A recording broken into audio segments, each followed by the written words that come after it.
Hypnotherapist KIMS hospital నుంచి మనతో పాటు ఉన్నారు. Good morning sir. Good morning అండి. So first of all stress అనేది ఎందుకు వస్తుంది? స్ట్రెస్ రావడానికి చాలా కారణాలు ఉన్నాయండి. One we call it as intrinsic factor, అంటే మనలో ఉన్నటువంటి అంతర్గత కారణాలు. Next external factors or extrinsic factors, అంటే బాహ్య ప్రపంచంలో ఉన్నటువంటి కారణాలు కావచ్చు. ఇంటర్నల్ ఫ్యాక్టర్స్ వచ్చేసేసి మన వాల్యూస్, మన విలువలు, నమ్మకాలు, అలాగే దాన్ని ఏమంటారు మన పద్ధతులు, మన ఆచార వ్యవహారాలు, ఇవన్నీ కూడా we call it as internal factors.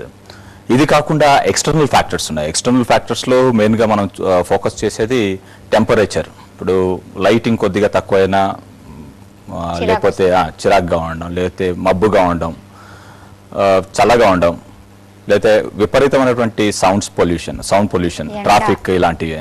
So that creates stress అన్నమాట. ఇలా ఎక్స్టర్నల్ ఫ్యాక్టర్స్ చాలా ఉన్నాయి. కెలామిటీస్, న్యాచురల్ కెలామిటీస్, ఫ్లడ్స్, ఇవన్నీ కూడా అన్నమాట.